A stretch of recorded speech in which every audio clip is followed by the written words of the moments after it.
I'm Liz Sullivan-Yuknes, the Executive Director at Partners for Dignity and Rights. And yesterday was the last day of Farm Worker Awareness Week. So it seems fitting that today we'll be talking about the farm workers who first tend the house plants that so many of us have in our homes and offices before those plants make it into the stores where we buy them. We'll be discussing a report, The Human Cost of Houseplants, Labor Conditions of Florida's Plant Nursery Workers, that Partners for Dignity and Rights recently published with Dēmos and WeCount, and we have panelists from both of those organizations with us today. Florida's plant nursery workers are at the forefront of so many of the crises that we see intersecting and impacting workers today. Climate change is making working in the heat ever more dangerous. The recent New York Times expose on Cesar Chavez highlights the gender-based violence and harassment that so many women experience in the agricultural industry.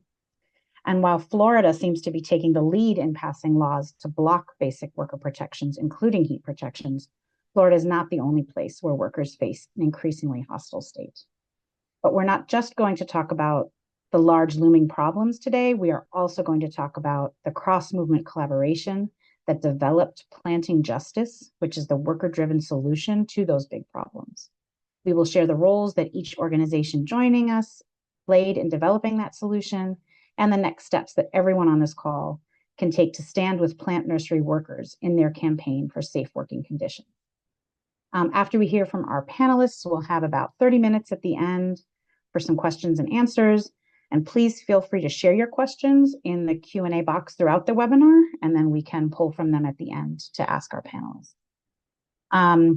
I want to welcome and introduce our three panelists on the call today. We have Oscar Londoño, Co-Executive Director at WeCount, Nick Wirch, Associate Director of Workplace Justice at Dēmos, and Rafaela Rodriguez, Community Partnerships Director at Partners for Dignity and Rights. And yeah, let's go ahead and get started. So Oscar, I'll ask you the first question. Your organization, WeCount, has organized in Florida with plant nursery workers for many years. Can you tell us a bit about the history of that organizing that led to this report? Sure, and thank you, Liz, for moderating, and P4DR and Dēmos for the collaboration throughout this process. My name is Oscar Londoño. I'm the co-director of WeCount. We're a membership organization of immigrant workers and families in South Florida. Our members primarily work in agriculture, construction, day labor, and domestic work. And back in 2021, as Liz was mentioning, WeCount led a campaign called Que Calor, or How Hot, which at the time sought to win the nation's first local heat standard for outdoor workers, inspired by what advocates across the country had been able to pass in states like California and a growing number of states like Washington, Oregon, and others. In 2021, we launched that campaign. In 2023, we were able to introduce legislation in our Miami-Dade County Commission. That local legislation went all the way up to a second and final vote. Unfortunately, an industry coalition of lobbyists, the Chamber of Commerce, massive developers, big ag and big construction lobbied against this local ordinance and ultimately went to Tallahassee, where they were able to preempt our local heat standard, but all local heat standards across the state of Florida. That law, which is called HB 433, went into effect on the 1st of July, 2024. And that prompted us to pivot our strategy toward what is now Planting Justice. In 2024, that same summer, that preemption kicked in. We launched a survey across the local South Florida nursery industry. We trained worker leaders as surveyors to survey their coworkers and workers across the industry about what was going on in their industry. What are the problems they're seeing in their workplace? But more importantly, what are their priorities? What would it look like to have a high quality, good and safe job in the nurseries? And it's really that survey process that created the foundation for this report called the Human Cost of Houseplants, which we did with Dēmos and also with Partners for Dignity and Rights. The survey was conducted, as I mentioned, by worker leaders who were trained to do these surveys in multiple languages. They did it out of our office, but also out of their own homes. And the goal is to talk to hundreds of workers and be able to identify what are the core demands that workers will want to see. Later on, I'll share a little bit more about the campaign, but I do want to say that throughout that entire process, we really worked closely with P4DR. They were instrumental in helping us think through the survey process, figure out how to implement it, and also with us co-design the code of conduct. But later on, I'll share more about the campaign. Thank you, Oscar, for sort of sharing the trajectory of the campaign and how you got to the survey and the report that we worked on together. And I'll ask Nick the next question. Dēmos led on the writing of the report. Can you tell us about some of the key findings that came out of that survey and why the report is so critical to the work that Dēmos is advancing? Yeah, sure. And I think somebody might have to turn my video back on. That's a possibility. But yeah, so first off, thank you, Liz and PDR, for hosting this. Really appreciate it. And writing this report, I feel like there are a lot of major takeaways you can get out of this report. But I think what's really interesting about what we were able to do here as a group of collaborating groups is we're able to pull together some of the big picture research on what's happening for agricultural workers across the industry. And then we're able to tie that to specific survey findings of houseplant workers in South Florida that WeCount had been able to gather from more than 300 plant nursery workers. And some of this is stuff we already knew.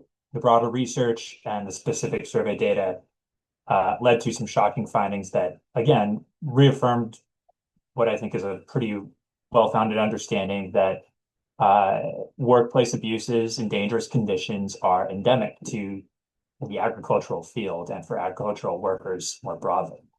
But looking at a few of the specific stats, I think can really bring this to light. So first, it's important to just recognize beyond just the survey data itself, I think you can look at the industry as a whole. This is a $50 billion industry. That is a lot of money. There's more than enough money to go around in this scenario. And there are really a handful of companies that are kind of at the top of that industry. And we're talking a lot about the growers who are the plant nursery, where plant nursery workers work at the plant nurseries, but large companies like IKEA, Walmart, Home Depot, just to name a few, Walmart, just to name a few of the big companies that are profiting off of this work produced deeper down in the supply chain. They're making a lot of money off of this. Now, the survey itself covered more than 300 workers. 73% of workers in agriculture are Hispanic. That's what broader survey, other research shows. But the plant nursery workers, 75% of the workers surveyed were women. Nearly all of the workers were immigrants from countries throughout the Caribbean or Latin America. And I'll just jump straight to some of the harsher facts that we found. In some of the broader research, there's already been studies that show that agricultural workers are disproportionately workers of color who are subject to other factors that make particular health risks especially serious, like heat stress. And agricultural workers are 35 times more likely to die from heat-related illness compared to workers in just about any other industry in the United States. So those kinds of stats were already out there. But then you look at what WeCount survey uncovered here, 86% of respondents reported that they suffered an accident or an illness while working in a plant nursery. And a lot of those folks reported multiple types of accidents or illnesses. Of the workers who observed a coworker getting hurt, more than 60% of the time, it was because of heat stress or heat stroke. A third of survey respondents worked in nurseries without access to water from their employer. These are just the health and safety conditions. There's also plenty of evidence of widespread wage theft. A third of surveyed workers reported receiving their pay late, and that's just one form of wage theft. 1 in 6 workers surveyed reported that they worked in plant nurseries where their employers intimidated or threatened workers for organizing as part of community-based organizations or worker organizations. And more than 50% of respondents said that they'd worked in nurseries where firings or retaliation against workers happened because the workers exercised their rights. So you step back and look at that picture. It's a very serious problem that every plant nursery worker and agricultural workers more broadly face on a daily basis. So those are some of just the big picture findings for us to consider here that are in this report. We wrote this report in partnership with WeCount and PDR because, as the findings make clear, these are really urgent, life-threatening risks that face workers in the industry. But what made the report feel especially timely, especially important, especially impactful is that it's not just about highlighting how bad things are. It's also talking about how that can be changed and how groups on the ground are already working to organize to change those conditions. So at Dēmos, we're always looking to partner with movement organizations to build alliances with grassroots groups on the ground. And I think this report really brings to light the problem and the very realistic potential solutions to that problem that groups like PDR and WeCount have been working on for a while. Thank you, Nick, for sharing just the dire conditions that workers face, contrasted with so much money that the corporations in this industry are making, but also the action that can be taken towards solutions that I know we'll talk more about on this webinar.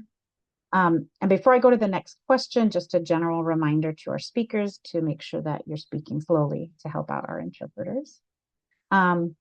So Rafaela, I'm going to go to you for the next question. In your work with Partners for Dignity and Rights, you've accompanied WeCount along the path of developing the surveys that make up the heart of this report. Can you tell us more about the collaboration and how it shapes the findings of the report? Thanks, Liz. Yeah, I would say, it's wild that we're here on this webinar talking about a report that anybody can read, that was a collaboration between the three organizations when, my work with WeCount has been for, 3 years or more of just talking about like what can we change? How can we work together? How can we use the lessons learned from other folks that have done this before to impact the current work that plant nursery workers are doing in Homestead and across the country? And one of the unique ways that I would say Partners works with worker organizations in their efforts to gain worker power is by building these like long-lasting, deep relationships with workers on the ground. I first started working with WeCount just as a thought partner, trying to listen to what the organizers and their leaders were looking for and how my experience with other worker centers could be useful in trying to figure out what would be the most effective solution to the current issues they were facing. Oscar mentioned the legislation they tried to pass and how that was preempted. And so through these conversations, we agreed that using participatory action research as a tool that other worker organizations had used in the past time and time again was the right next step in building out the foundation for planting justice. PAR, which is short for the Participatory Action Research Tool, is a collective research approach that empowers community members with lived experience to lead in investigating and solving issues that affect them. It merges research with action, as the name says, to create social change, focusing on breaking that power imbalance between traditional researchers and participants. Some of those key components of PAR include active participation, which means that those being quote unquote studied in normal researching are active participants or co-researchers. They're designing, they're conducting, they're analyzing the research, and it's action oriented, right? Like that the goal is to produce knowledge that brings about real world solutions. As part of our collaboration with this community-led data project, we wanted to assess the problems facing workers, put numbers to the stories, and help them shape a worker-driven solution and what that would look like. And I guess lastly, I would say that the reason why this worker-to-worker survey is such a powerful tool is that it is not only a data gathering project, as Oscar mentioned.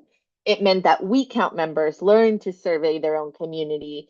They got to connect the dots between stories and look at the larger patterns in the workplace. And most importantly, through these exercises, build out their base, build out the consciences necessary to take action, identify leaders, people in the community who are activated through this exercise to do more, to change the reality that they are speaking of, and to, most importantly, in my opinion, dream of an alternative reality where they get to concretely spell out what protections are most critical to them.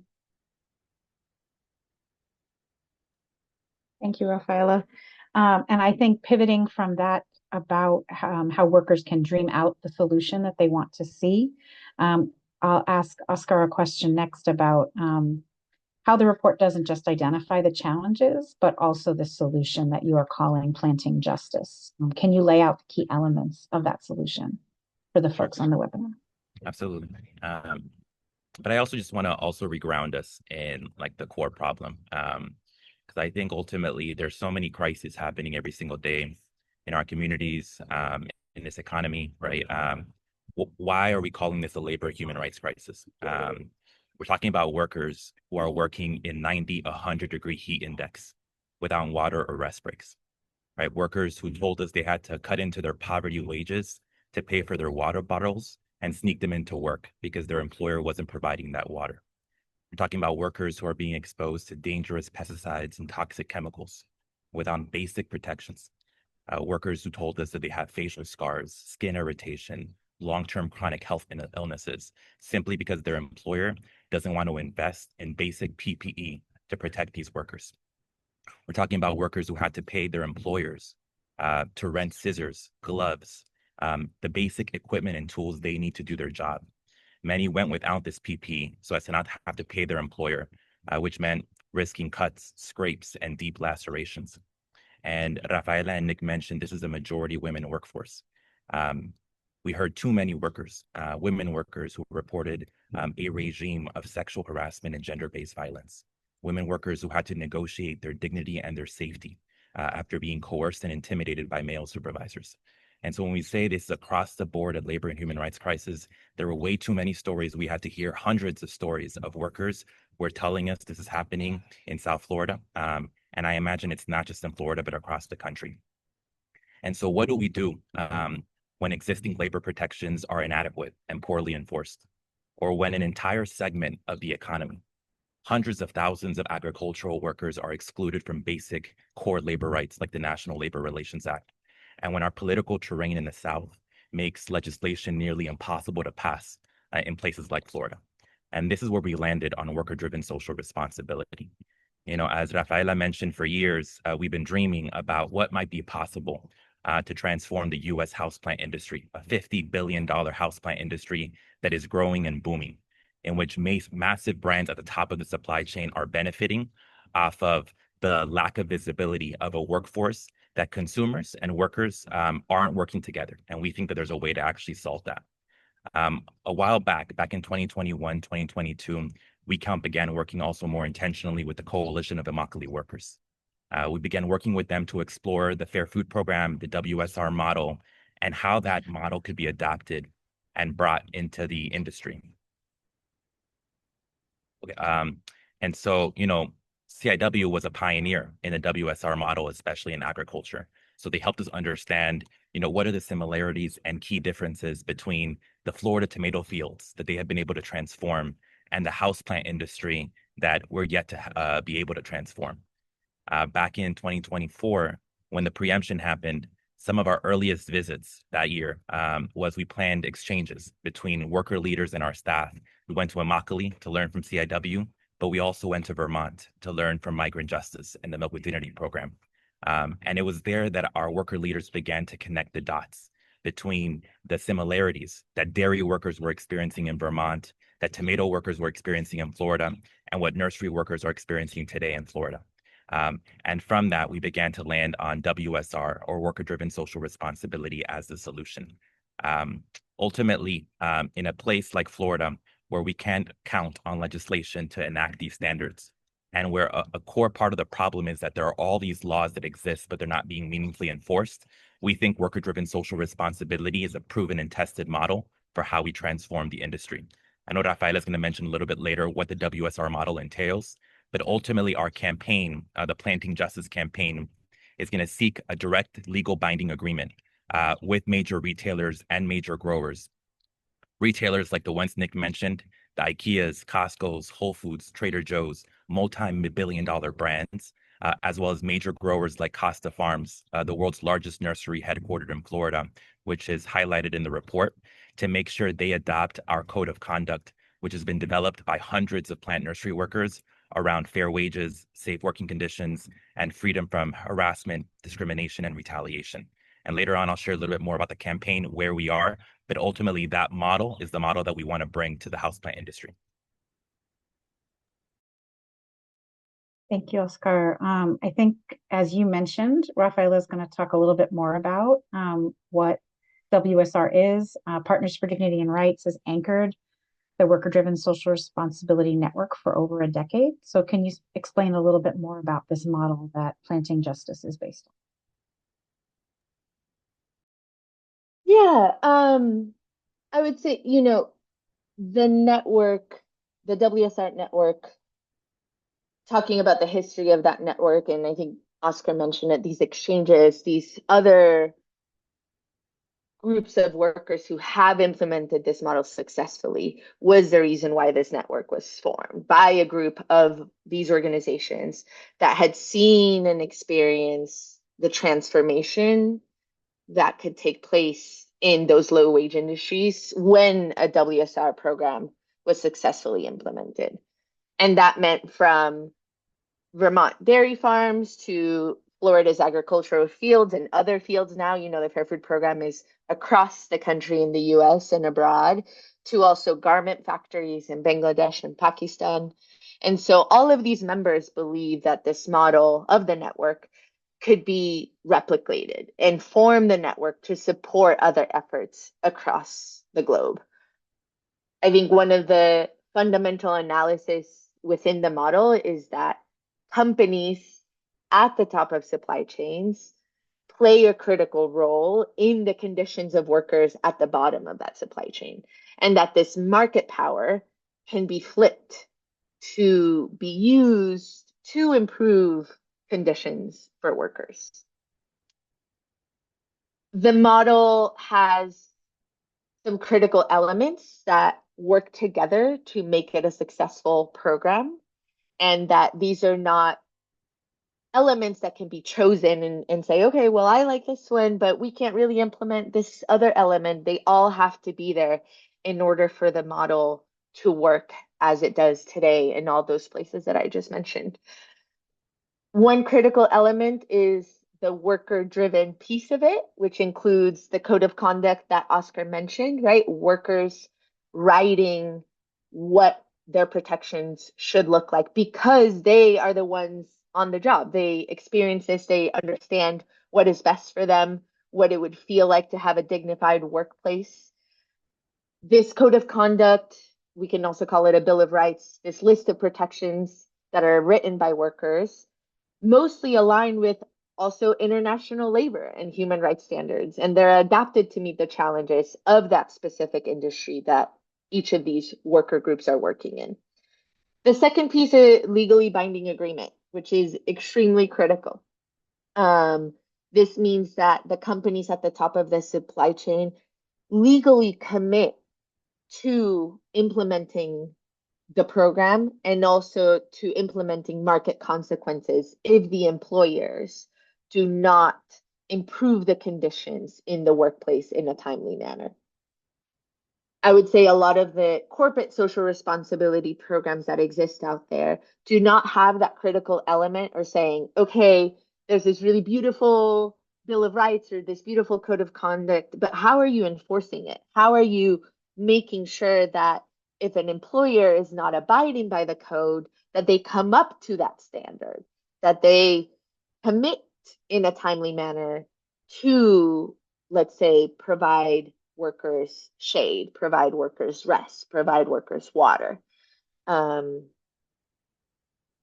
Another critical component is the worker-to-worker education, right? We know that there are laws out there that do protect workers, but workers don't know about those laws. And hearing the rights that they have under the program through a know your rights, through a worker-to-worker training on a yearly basis is critical for workers to feel both empowered to speak. And we talk in those worker-to-worker education sessions, we talk about the protection from retaliation. I would say that's a really critical element, right? Workers fear speaking out about anything that's going on in the workplace because of fear of retaliation. People need to keep their jobs. If you know that you might get fired because you speak about, not having enough rest, then you're not going to speak up. You're just going to keep working. And so the WSR model really emphasizes protection from retaliation, meaning that if a worker is fired because they spoke up about an issue in the workplace, then that employer will have those market consequences that I talked about, and that company at the top is committed to making sure that employers that do that are not part of their supply chain. Workers being able to speak up and say honestly what's happening at work means that they are the frontline monitors of their workplaces, right? A lot of the corporate social responsibility models have auditors that go and ask workers how they're doing, assess conditions, and that is one moment in an entire year where they're assessing conditions. And perhaps today they were provided shade and water, but tomorrow they might not. And so making sure that workers can call a support line and say, okay, there was shade and water yesterday, but a month from now, it's a month later, and there isn't that, is the reason why we say workers are the frontline monitors of their workplaces. In addition to workers being the frontline monitors, the people that pick up that support line, the people that audit the workplaces, we call that an independent monitoring body. That is another critical element of WSR. That independent monitoring body, their full responsibility is to monitor WSR participants in a program. That is through an audit, where folks are interviewed on a confidential basis. There's a report that comes out, and that monitoring body works with employers to come into compliance, right? We don't want to just punish employers who don't meet the standards, but rather work with them to meet the standards. There's no reason to punish an employer to meet the standards if all we're doing is saying you did it wrong, but we're not laying out a path to do it right. And so I would say that is also a really critical component. It's like working alongside employers and saying, you need to provide shade, you need to provide rest. And again, I'm focusing on that part of the code, but there's many more pieces to that. And saying, how can we do it, right? How can we do it in a way that is timely and immediate so that workers can see those changes, but also in a way that is reasonable and sustainable for that business. So that is another critical component of WSR. And yeah, fundamentally, the model holds those corporations responsible for the conditions. I think, as Nick mentioned, we tend to think about policy as the only solution to supporting workers. But when we understand that corporations also hold a lot of influence over how employers do their work, how much money they can pay them, then we are opening up the door to an alternative solution, especially in places like Florida, where maybe the government might not be supportive of those policy changes. I'll stop there because that was a lot. Thanks, Rafaela, for sharing a bit about the WSR model and the role it can play when you're in a political climate where policy change isn't going to be easy. Given how challenging it is for low-wage workers in this country right now, Nick, could you talk a little about how you see private agreements like planting justice complementing legal protections that either fighting for or are in place for workers?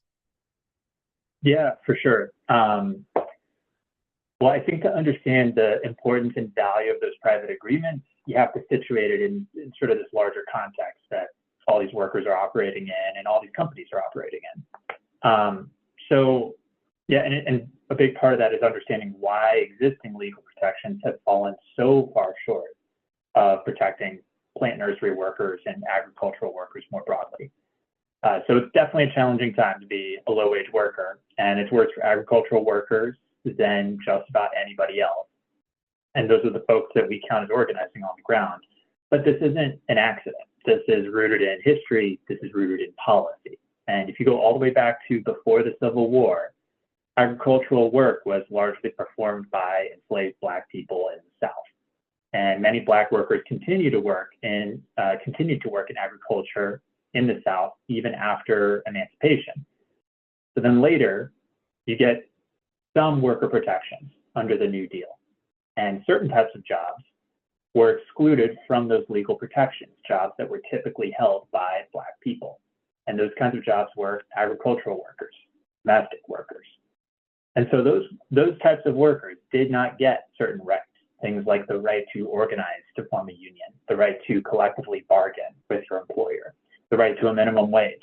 Those were all things that farm workers, agricultural workers, current day plant nursery workers, they don't have those rights in the same way that everybody else gets those rights. So nearly a century later, unsurprisingly, agricultural workers are still struggling. And even though the demographics have shifted in certain ways about who's doing the work and where that work is happening, it used to be a largely Black workforce, now it's largely Latino, but it's still very diverse in a lot of ways. The story is still functionally the same. And it's a story about where, when folks have tried to use democratic systems to pass new laws, to try and establish new protections, they've been shut down. That's happened at the federal level. That's happened at the state level. Just look at what happened when workers tried to pass heat safety protections at the local level in Florida. Oscar referenced it earlier, but in Miami-Dade County, WeCount and other workers were focused on trying to pass heat safety protections because, as we covered earlier, it's a dire threat to a lot of workers' lives. And they did manage to pass a first version of that policy, but then large agricultural companies and the folks associated with those industries mobilized to kill the policy and to, the local policymakers functionally caved to the industry pressure and deferred any follow-up vote on that issue. And then those companies, Oscar referenced this earlier too, they weren't just happy with killing it at the local level, any heat safety protection. They said, actually, local democracy, that's pretty scary. Let's make sure this never happens again in Florida. And they passed state level legislation that took away the power of local government to create any kind of heat safety protections like that in the future. And they did that within like 2 to 3 months after they killed it at the local level. Stopped it in Miami-Dade County, and then they said, Florida, let's just never have this democratic policymaking option available for workers going forward. So you're seeing here this failure of policy to do the things that it's supposed to do, to be responsive to the needs of people, to protect folks. And in a state like Florida, where it's dominated by conservative leadership, and these public policy, these democratic options are closed off by big money, by big business, workers had to find a different way of protecting themselves.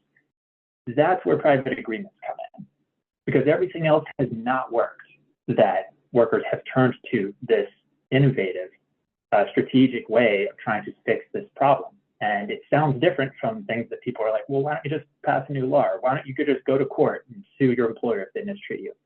Those options aren't realistically there, or they're legally not available to most of these workers. The thing that was really brilliant about the way private agreements are structured in a WSR model is that the agreement is typically between the worker organization, in this case it would be WeCount, and the large retailer company at the top of the supply chain, a company like IKEA, Walmart, Home Depot, Costco, whoever's selling houseplants. And what these agreements do is they create enforceable market consequences for the companies in the supply chain. And that's where those workers are actually working. The large buyers at the top must A, buy first from the companies that are in good standing with the WSR program. So there's an economic incentive. They're going to buy from you if you're doing things right and treating your workers right. And B, the large retailer at the top of the supply chain under these kinds of agreements must shift their purchases away from suppliers who cannot comply with WSR programs worker protections. So if you mistreat your workers, the big buyer at the top, the one who's spending all the money, needs to spend their money elsewhere. So two things make these agreements really extremely effective at securing compliance from the companies in the supply chain. First, the financial consequences of violating workers' rights are really clear, and they can be very costly for an abusive employer. A lot of times, these are just sort of vague, unclear consequences. Maybe a monitor from, an investigator from the Federal Worker Protection Agency will show up. Maybe they won't. You don't really know. Maybe you'll go to court. Maybe you won't. It's not really clear. This sets the rules of the road. Everybody understands what the consequences are and what the incentives are. And that is very helpful for getting regular, systemic buy-in. Second, instead of depending on underfunded government enforcement agencies to follow up on a complaint or to just happen to be on site doing an inspection the day that something bad happens. Or, another way, instead of depending on a very slow individual litigation process for a worker who has a personal problem and wants to sue just for themselves, potentially. WSR programs have swift and fair investigative processes, and the worker organization that signs that agreement with the retailer at the top is responsible and able to directly enforce those rights under a private agreement. So where public policy has fallen short, private agreements have become essential. Those private agreements create very clear chains of accountability and put enforcement power back in a worker's hands instead of depending on someone else who might be unreliable, or it might be so extremely difficult that no individual worker is going to pursue it. So those are the things that I think really jump out about the private agreements and why they're so instrumental to making this work. And I think there are a lot of ways that this can be built upon as a really important foundation for protecting workers, not just in the South, where democratic policymaking options have been, closed off. This is something that can work in a lot of different places, and it's a really smart, strategic way to build worker power, to protect those workers, but also to create very clear, profitable business markets that function for the retailers at the top, for the suppliers, and for the workers who are producing the goods. We've seen this work in a number of different industries at this point, and these private agreements are the linchpin to making sure the programs are able to flow and function the way they need to. Thanks, Nick, for sharing about the real powerful impact that private agreements can have. We want to now take a moment to share a video from a worker leader so that we can hear directly from their experiences working in plant nurseries. I want to remind folks right before we go to the video that shortly after, we're going to move to the question and answer period. So please feel free to share your questions in the Zoom question and answer feature or in the chat box, and we'll start getting those ready for after the video. So, a todo consumidor que piense un momento que esa planta hermosa que tienen en su jardín, ¿en manos de qué pasaron? Pudo haber sido en una persona que trabajó enferma, una persona que está trabajando pero día a día sufre de acoso, una persona que es explotada para llegar a las cantidades de producción que tiene que dar. A mí me gusta mi trabajo. En la mata que trabajo, o sea, me emociona porque eso es creatividad para mí. Yo uso mi creatividad en esa mata. Yo soy detallista en mi mata, en mi planta que mando a la venta. Yo soy de las que perfecciono mi trabajo. A mí me gusta que vaya bien. Entonces, para mí es una emoción ver que mi trabajo vaya hermoso, que vaya de primera calidad. Yo siempre decía, es calidad la mata. O sea, vayan a lo mejor. Mi nombre es Araceli Lucho Escobar, soy mexicana, emigré hace 21 años. Emigré por la razón de la pobreza. Soy hija mayor, por lo tanto me vi con la necesidad de ayudar a mis padres y por esa razón fue que me vine aquí a Estados Unidos. Yo por 14 años he sido podadora. Podamos, más tenemos una tarea de cuánto vamos a producir al día. La producción proviene de 40 a 45 matas por hora. Muchas compañeras terminamos la producción, muchas no. El mes de agosto, como les digo, en la mata que trabajo es un proceso, que el mes de agosto el campo queda limpio, empieza la mata de nuevo. Por lo regular, nuestro trabajo físicamente es ir agachado, nuestra cara hacia el suelo. La lona del sol, eso es algo caliente. Y son días, semanas enteras completos trabajar así porque no hay otra cosa que hacer. Un 8 de agosto yo entré, yo me sentía mal con dolor de cabeza. Yo no le miraba final a 2 horas de trabajo. La calor, yo sentía la desesperación, yo sentía que iba a caer. No terminé el trabajo, yo recuerdo bien que de lo mal que me sentía, si hice 30 matas en 2 horas y media, era poco, porque yo sentía que no podía más. Me dio una parálisis facial ahí. No avisé a nadie, solamente a la hora de la comida agarré y le dije a mi compañera, dame unas pastillas porque no aguanto el dolor de cabeza. Ella misma agarró y me ayudó a quitarme todo lo que usamos para trabajar, sombrero, pañuelos, porque nos cubrimos nosotros para el sol.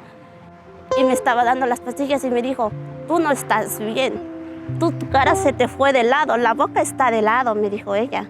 Y yo me quedé, en shock. Me quedé y se me rodaron las lágrimas ese día. Le llamé al supervisor, le dije, oye, mira, yo me siento, estoy mal, ¿qué tienes? Le dije, me dio una parálisis en la cara. Me dijo, ¿estás bien para que manejes a casa? Yo le dije, sí. Nunca me dijeron, te vamos a llevar a enfermería o te vamos a llevar a una clínica, porque sé que la compañía tenía su clínica, más no me ofrecieron nada de eso. Me fui al hospital, luego dijo el doctor, tienes que tener reposo para que puedas recuperarte más pronto. Ok, y agarré, le llamé al supervisor, no voy a trabajar, agárrate el tiempo necesario, pero yo creo que yo soy madre soltera, no puedo decir voy a disponer de una semana en casa. Tuve que regresar enferma a trabajar. Al llegar al trabajo, y ya me dijo la supervisora, ¿estás bien? Sí, ok, vas a trabajar. El hecho de que tú estás enferma, vete, trabaja y da la producción igual que tus compañeras, porque si te presentas a trabajar es porque tú estás bien, pero pues uno no está bien. Yo me cubro con la cara, claro, a mí me daba vergüenza ir con mis compañeras, la cara destapada, con la cara de lado. Yo sobreviví a lo que viví, más mucha gente tal vez ahí mismo queden, colapsan, ya no se levantan. Los trabajadores pasamos por mucho. Para mí un cambio sería que tuviéramos un contrato por escrito que nos diga todos nuestros derechos que tenemos como trabajador. Otro, los trabajadores viven mucho el acoso sexual, un alto al acoso sexual, alto a la explotación, que tengamos días de vacaciones pagadas, tanto como vacaciones como también por enfermedad, porque uno se enferma, se ve a casa, mas no hay sueldo. Que me respetaran como ser humano que soy, que no me vean como un simple trabajador. Soy un humano, lo cual tengo también derechos. Todos los trabajadores de la Florida nos estamos organizando con el proyecto Sembrando Justicia para poder lograr un contrato con los compradores y así se haga valer nuestro derecho como los trabajadores de nursería que somos. That was a very powerful video from Araceli sharing her direct experiences, the conditions she's facing as a worker, but also what she wants to see change, what she wants to see that can happen through a program like Planting Justice. I think for our last question before we go to Q&A, Oscar, I want to ask you to share what's the next step for the campaign and how can folks on the webinar today support plant nursery workers? Yeah, thank you, Liz. Yeah, the first way is obviously by reading the report. Part of why we're having this webinar is so that more people know this report was published. I mentioned all the years of collaboration with Rafaela, but for years I've also been collaborating with Nick. Nick and I, we did the 50-mile march that the CIW did. That's where we sort of first met. I know that he comes from the CIW, and so this collaboration is also involving people who for years have been trying to really study, explore, and how to improve this model and have it reach millions of more workers, not just in the US, but around the world. We launched this campaign on Valentine's Day this year. We launched it with a report, but we also launched it with an action alongside plant nursery workers like Araceli and like so many others who are courageously speaking up. In a moment like now, you have workers like Araceli saying, this matters enough to me that I'm willing to be public, I'm willing to speak out, and I'm willing to organize with my coworkers to try to transform the industry. Marshall Gans has this book, Why David Sometimes Wins, and it can often feel like we're David versus Goliath. This is a $50 billion industry led by multi-billion-dollar corporations. How can a small group of workers build the kind of movement that can bring these companies to the table to sign historic agreements? That's the task, I think, of planting justice. That's why it's important. It's important, one, because it's going to transform the lives of thousands of workers in the US economy. But two, because if and when we win, the lessons, the insights that we'll gain will be adaptable for our entire US labor movement. And so, on Valentine's Day, we launched this campaign. We're calling on major growers and major retailers to sit at the table with us, to negotiate directly with workers, to sign these kinds of agreements. Most of these companies have what are called supplier codes of conducts, human rights statements and human rights policies, social auditing programs. They project to the consumer and to the public that they care about social responsibility. I'm sorry for the background noise here, but ultimately, workers had no role in setting the standards. The auditing is absolutely ineffective, often outsourced to third-party private firms. The workers don't trust the auditing processes. They can't distinguish the companies from their direct employers. There's a culture of fear and retaliation, right? The trust has not been built with the workforce so that if there are problems, workers speak out and correct these problems. And so for many of these corporations, these auditing programs have simply become a PR strategy, not a real strategy to eradicate longstanding labor abuses. And this is why when we look at the proven model of the WSR, whether it's for the garment and textile workers of Bangladesh and Pakistan, whether it's the dairy workers of Vermont, whether it's the tomato workers of Florida and across the country, WSR is being adapted and implemented in a way that's directly accountable to workers. This is not PR. This is not fair trade. This is an attempt to truly raise standards for thousands of workers in a way that's measurable, concrete, and effective. And so what we're going to do now is we're beginning to organize across the country.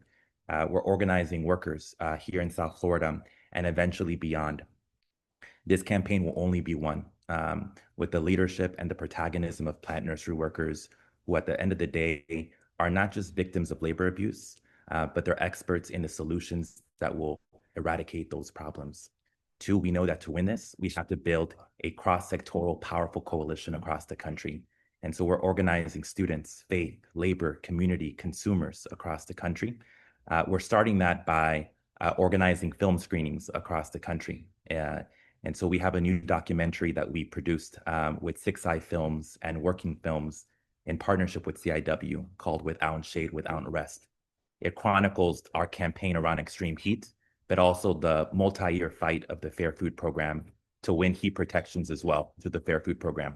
And so if you're in any city of this country and want to organize a screening, work with us.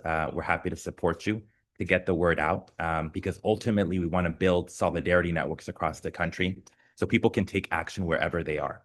Wherever you are across the country, it's likely that one of these major retail stores is in your neighborhood. And so you have a role to play in holding them accountable in solidarity with nursery workers here in Florida and across the South. Second, we know consumers are going to be very important for this campaign and this movement throughout history, throughout the history of the farm worker movement, from the United Farm Workers to FLOC, to the CIW, to PECUN, to Familias Unidas por la Justicia, to Migrant Justice. Every single one of these farm worker organizations had to tap into the power of consumers to win their agreements and win their contracts. And so we're going to do the same. And so if you love houseplants, if you bought them during COVID or long before, or if you're retired and into gardening, that connection you have to the plant, and you actually want to make sure that that plant that you're buying was responsibly and ethically sourced. If you want to make sure that it wasn't made from labor cruelty, exploitation, and abuse, the only way you can make sure that that's possible is by joining the Planting Justice Program. And so become a solidarity member of WeCount. You can go to our website and sign up, and we'll plug you in. We'll activate you into the campaign. Wherever you are in the country, you have a role to play in helping us build this movement. And so ultimately the call to action is read the report, sign our pledge, organize a film screening wherever you are, become a solidarity member, and join the fight. Thank you, Oscar. And there's links in the chat to the pledge, the documentary, and all the different steps you can take that Oscar mentioned. And definitely, learn more about WeCount and how you can get involved to support this campaign. We're going to transition to question and answer now. And just a reminder for our speakers, as you answer the questions, remember to speak slowly to help out the interpreters.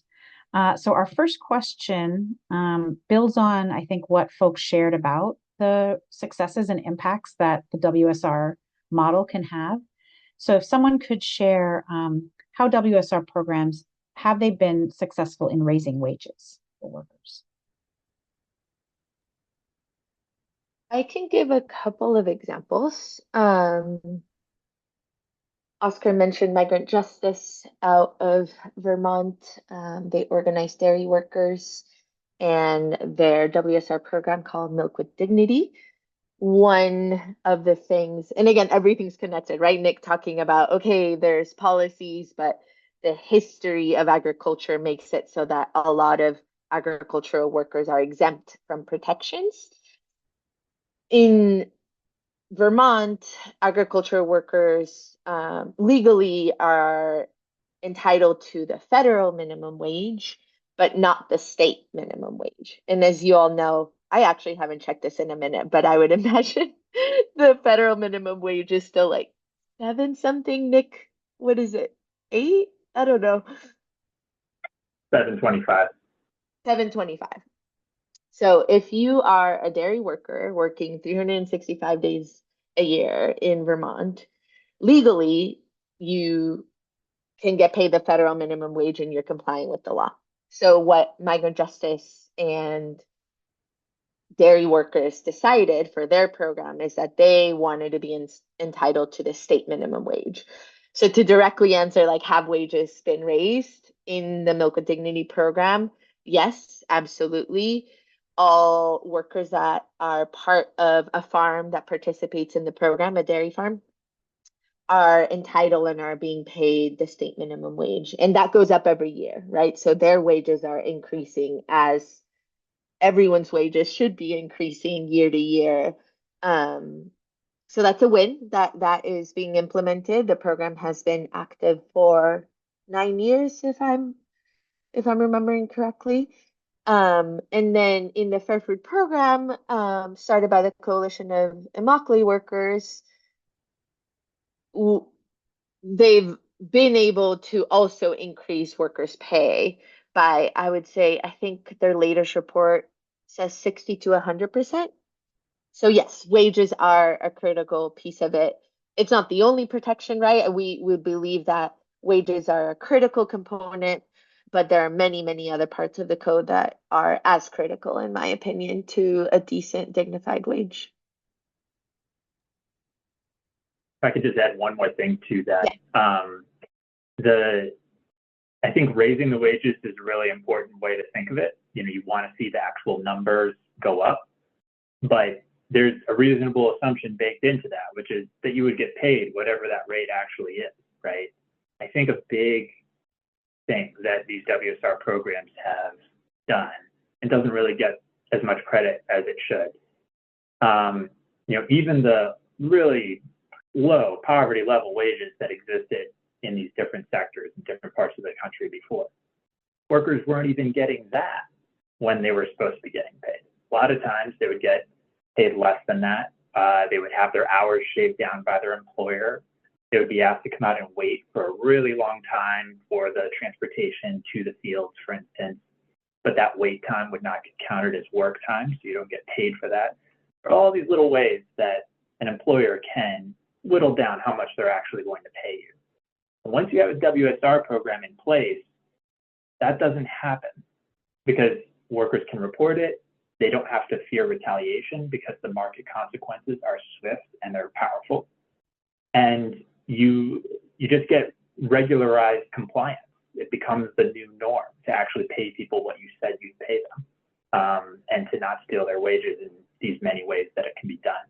So the wages have gone up in these various places where WSR programs are active. Like the number on the paper has increased, but the actual wages a worker gets that has also gone up. And that's something that's harder to quantify because you can't catch all of the instances of wage theft and calculate all. It's a difficult calculation to make is the point, but that's the other really big thing that these programs have accomplished that I don't think there are many other examples you can point to where folks have been able to do the same.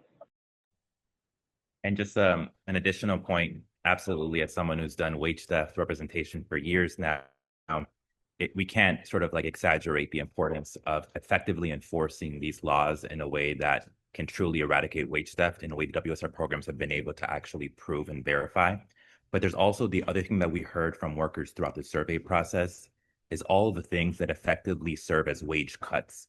So you're talking about workers who are experiencing poverty pay, but they're having to pay for water bottles because their workers aren't, the employer isn't providing water. They're having to pay for their scissors, their boots, their masks, their PPEs from their employer because their employer won't offer it. They're experiencing increased health injuries, health illnesses as a result of what's happening in the workplace that further cuts into their poverty pay and poverty benefits. And so it's effectively enforcing the laws that already exist. In the state of Florida, our state minimum wage is $14 an hour right now. In September, it'll increase to $15 an hour. We're still seeing rampant wage theft across the industry. So effectively being able to get people to that state minimum wage, eradicating wage cuts wherever they exist. And on top of that, we're advocating for paid sick and vacation leave policies. So ways in which workers can also have more free time, more time to rest, that also cuts into how you actually understand the wage. All that being said, I do think it's a fair question that we should be asking ourselves of what are the limits of these strategies? What are the things that still need to be tried? And what's the kind of worker power building we have to have so that workers can actually continue to organize and fight for living wages? Thanks, Oscar. There's a question around things like wage theft and discrimination, which you've been talking about already being illegal, and why aren't these laws being enforced? So maybe if there's anything else folks want to add about that around limitations of enforcement through federal agencies. As the non-lawyer in the room, I'll answer it. No, I mean, I would say like my experience, I was also an auditor at the Milk Dignity program, so I forgot to mention that. And I would say it's what I think is the issue in a lot of our policies, right? That they're not well funded.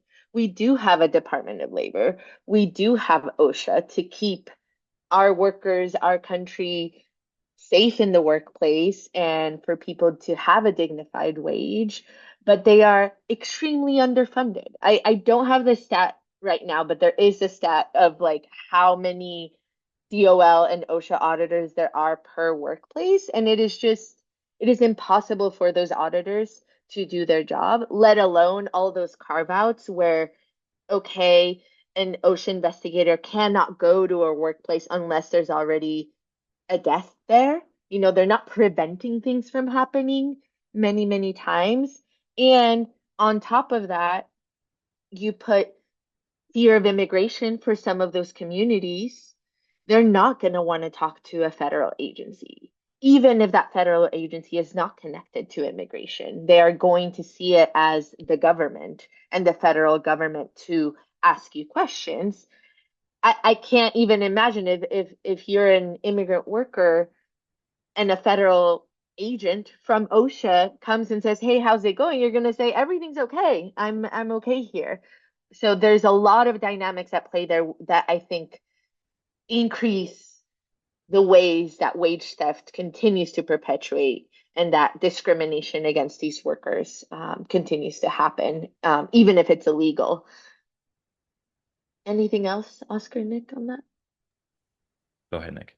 I'll just say quickly that I think another thing about agriculture is how complex the regulatory landscape is. So in agricultural, for example, pesticide safety is regulated by the EPA through a cooperation agreement with our State Department of Agriculture and Consumer Services. OSHA field sanitation standards that are typically enforced by OSHA are enforced by Wage and Hour Division of the Department of Labor. And so what you ultimately have is a number of different agencies that aren't really coordinating across multiple kinds of laws in a way that doesn't make them effective. Two, Rafaela mentioned the understaffing and under-resources. We've spoken to Department of Labor officials. They're experiencing right now historic decreases in staffing. We're talking about in perhaps a generation. And so there is lack of staffing. Regulations are being scaled back left and right. And then the agencies, the powers they do have are limited enforcement powers. And so we see it every single day.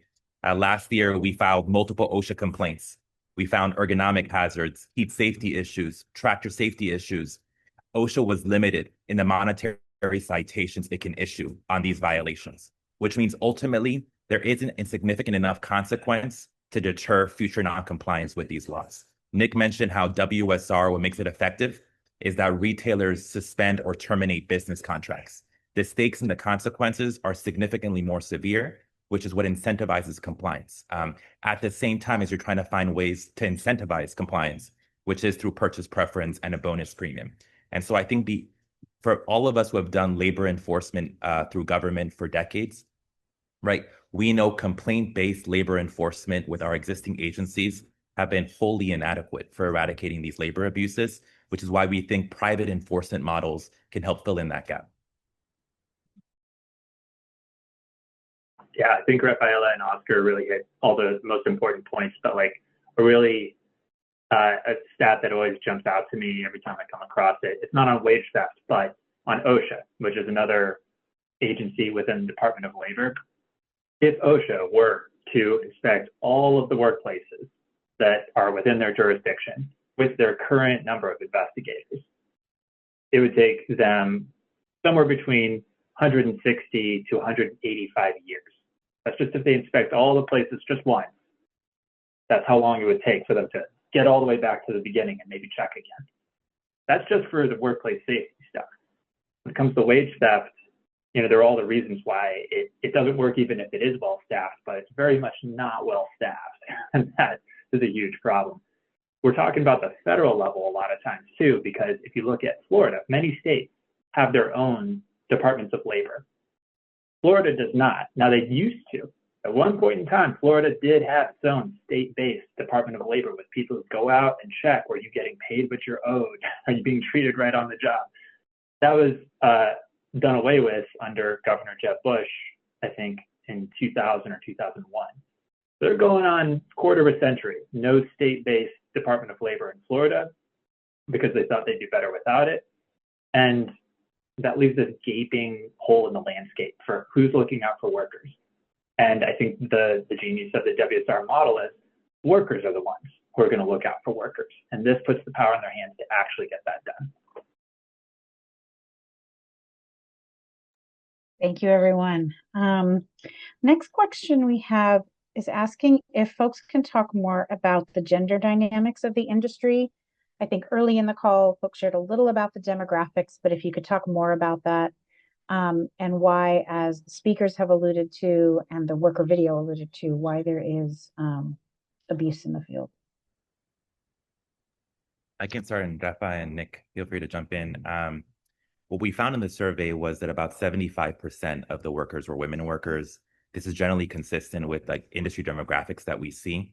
What we hear often from workers, both women and male immigrant workers in South Florida, is that as soon as they can, they try to find work in residential construction, other areas of farm work, because nursery work is, the pay is so low, there are no benefits, and the working conditions are pretty intense, which means the majority of the industry has been left to women workers to do. What we found in terms of data points is about 75% of the women, about 55% of the women reported sexual harassment, inappropriate behavior, a hostile work environment during their entire time working in the industry over multiple nurseries. 1 in about 2 reported witnessing retaliation against women workers for being mothers or getting pregnant. About 76% reported working in nurseries that paid women workers less than men for the same kind of work.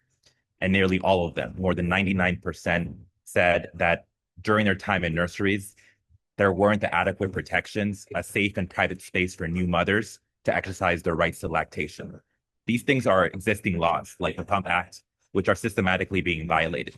And so we know this is a majority women workforce. But unfortunately, we're seeing systematic violations around pay, benefits, and safety on the job. And the reason this is happening is because it's low-wage immigrant workers who are vulnerable. It's because government enforcement has not proven effective in this sector. And it's because the pressure at the top, the billions and billions in profit that are being generated by these industries are putting pressure down the supply chain and creating high, intense productivity standards for workers to just be able to produce more and more plants every single cycle. And so ultimately, what we see is a labor regime that is incentivizing and generating the conditions of growing labor exploitation and abuse. And because it's a majority women workforce, it's women workers who are bearing the brunt of that abuse. Thank you, Oscar.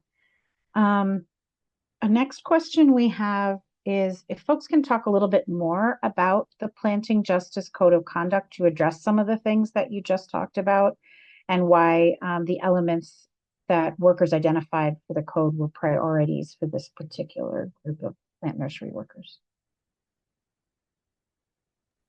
Yeah, so this really came from the survey process. The survey took about a year to finish, about an hour. Every single worker kind of survey process, a year out. And it wasn't incentivized. It was really done wherever workers were available and the nights on the weekends. And it was hundreds of these stories and interviews, as well as follow-up listening sessions, focus groups, committee meetings. And so the survey was just the beginning of a process of months after months of really honing in what do workers want to see in their industry at a level of specificity, right? It's not enough to say workers want protection from pesticides. What does that actually mean in practice? And how do we ask that question for every possible labor and employment right that workers want to see in the nurseries? It was from that process that we landed on 25 categories of rights, a set of rights that are already law that can be enforced, or a set of new rights like paid sick and vacation leave. And so just to summarize some of the code of conduct, Nick mentioned there's a bonus premium. And so we are asking for major retailers to pay more for the plants so that bonus premium can be brought down to the workers in the form of a bonus, but also to help growers offset some of the costs of compliance.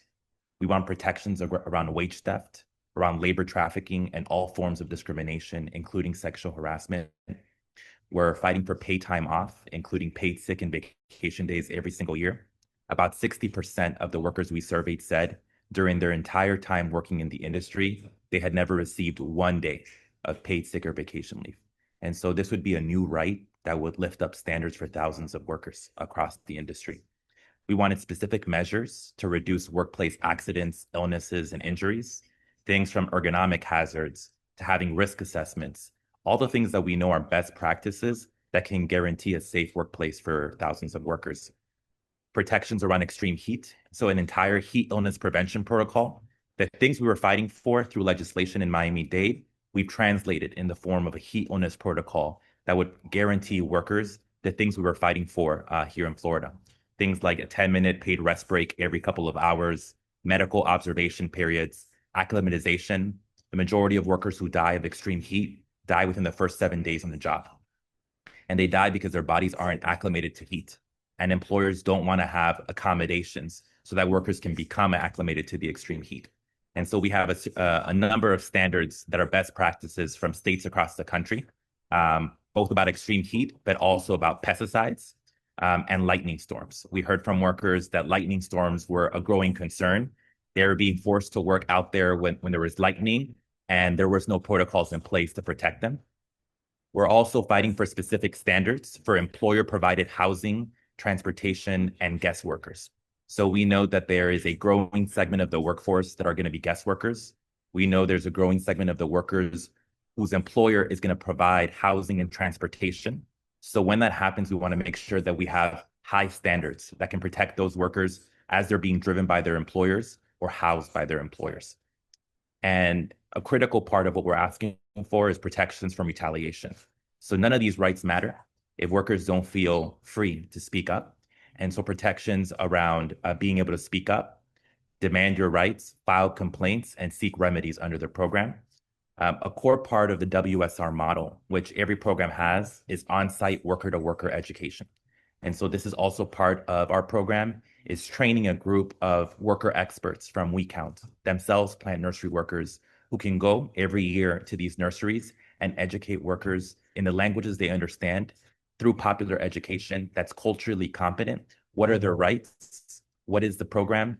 And where do they go if their rights aren't being respected? And finally, as Rafaela mentioned, an independent monitoring and enforcement body, which we're calling the Planting Justice Council, a partnership with WeCount to make sure that workers have a dedicated place they can go to file complaints and to seek remedies. And so all of this is in a code of conduct that's dozens and dozens of pages long that we co-designed alongside P4DR that was really inspired by the example that the Fair Food Program and Milk with Dignity was able to lay out before us. Thank you, Oscar. I think Gracias, Oscar. Go ahead, Nick. Sorry. No, adelante, Nick. all I was Perdón. gonna add Oh, I is that, think Solo Austin, maybe you're out of the interpretation. Right? Could you all hear Austin? Yes.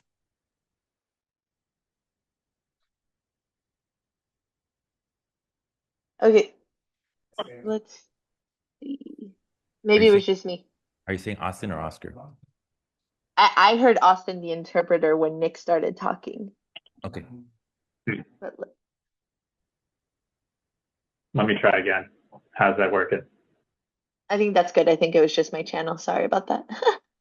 No, Go all ahead, good. Nick. all I was gonna add is, you know, it can sound really easy for folks who have not had to get their hands dirty with developing a code of conduct like this. It can be like, well, yeah, it should be simple, right? Like treat people well, pay them what they're owed, you know, don't work them to death. Like this should be the way it is, sure. But to give you a sense of like how much work goes into making this not just something that people are shooting from the hip when they develop a code of conduct, like the heat stress protocols, or do you work through a storm when there's lightning? I mean, in these codes of conduct, it gets really down into the minutia because that is actually what you need to know in order to get this right. So how far away was the lightning strike? If it's within a certain distance, that's when you have to call off work. Or what does the heat index tell you? Is it the heat index you use, or is it the temperature, just the flat temperature that you use? You need to account for other things like that. The ramp up that Oscar mentioned for workers coming onto the job so their bodies can acclimate to the heat that they're working in. These are all really important things that if you're serious about treating your workers well, you would consider and factor in and abide by. But this is where a lot of the corporate social responsibility models fall way short. And they don't even contemplate a lot of the things that these codes of conduct in WSR programs do address. And oftentimes the laws don't even, there might not even be a law that covers something like heat stress protocols. And that's just the standard. Then there's the enforcement piece that we've covered extensively here. But those are the things that have to go into a code of conduct. And that's something PDR and WeCount have spent a lot of time thinking through very carefully. And that is the magic thing that goes into making a WSR program work. Thank you, speakers, and to all of our participants. We're going to transition just to any final thoughts that speakers have about the campaign, about how folks can get involved, and just a reminder to speak slowly for our interpreters. I can go first. I guess final thoughts for people listening. You know, it's important to lift up these initiatives. I would say what Oscar mentioned about the gender disparities, the way that women are treated in the workplace, go beyond the agricultural fields. As the WSR network and partners, we've worked with folks in the garment industry, which are also mostly women who have faced those violations as well, and in dairy workers and dairy farming too. So just thinking of this as a solution that works for worker protections as the biggest umbrella, but also when those violations happen because of gender, because of immigration status, this program kind of like holds it all. in a really effective manner. And I would say I'm just really proud of the work that WeCount is doing and the collaboration with Dēmos and Nick. It's been really amazing to see it grow, and I was able to be in Homestead last year, and it was just really, really powerful to be there and to see these workers and see that the work that they're doing and the way that they're organizing is really inspiring. In times where things just feel like they're falling apart, I would say this is something that, I don't know, holds hope for me, and I think for a lot of us that are looking to support something that is truly effective and truly working.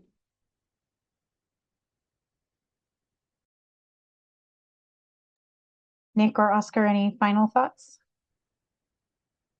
I'll go first. Oscar should get the last word. I would say I think we've covered things pretty comprehensively from what I can offer, but it's just worth lifting back up one more time the purpose of these WSR programs and the reason that planting justice is so urgently needed right now, because of the failure of our other democratic systems to provide the answers, protections, the solutions that we need. So workers have found really innovative, strategic ways to build power, and this works. And it works not just for workers, it's designed to also work for the industry in a way that perpetuates the industry. The goal is not to crush the companies that you're trying to reform. The goal is to make them be better and to hold them accountable to their own promises. That's something that these programs do best. And I'm just really excited to see where things go from here and how planting justice will hopefully grow soon. Thank you. And just to close, I mentioned some of our calls to action is to read and share the report with whoever you have in your networks, sign our petition, which we can share the link both in the chat, but also in follow-up emails, organize a film screening in your city of Without Shade, Without Unrest, and become a Solidarity member to join the campaign, get activated, and get organized. I also say just support other WSR programs. Planting justice is part of a broader movement, a broader field. From the International Accord to the Fair Food Program to Milk with Dignity, the Sedul's Building Dignity and Respect Program, there's so many examples of worker advocates trying to figure out how to eradicate labor abuses and win human rights and dignity in their respective supply chains. And so explore those models, hear their calls to action, and also support them as well. And lastly, I just want to make a note that, the reason why I think planting justice is going to be so important is because it's part of this global movement. It's a movement that is being led by workers being organized through worker centers, but also through trade unions. You see trade unions organized in the UK, in Latin America, in Asia as well, to explore how to adapt this model. And so I've always viewed WSR as complementary to those strategies. Collectively, as a labor movement, we have to wrestle with what do we do with declining union density across the country? What do we do when millions of workers don't have formal rights to organize a union? How can WSR help lift up standards, help build longer-term worker organizing and power building? I think that's the task for all of us. And so if you're workers or if you're organizing workers in an industry or supply chain where you want to explore WSR model, I'd also encourage you to reach out to the WSR network and P4DR to figure out how that model can be adapted to your city, to your country, or to your supply chain. Thank you so much to our speakers, for all of our participants today. A special thank you to our interpreters for making this conversation available in Spanish and English. I've been at Partners for Dignity and Rights for 2 decades now, and we've been supporting worker-led campaigns like this one to win legally binding agreements to protect workers' rights for nearly that long. So I hope that you can sign up for our email list, sign up to join Dēmos's list, WeCount's list, sign the pledge, take the other solidarity actions that have been flagged, and join us as we continue to support worker and community organizations to defend human rights and stand up to the corporations that are profiting off of exploitation. Thank you, everybody.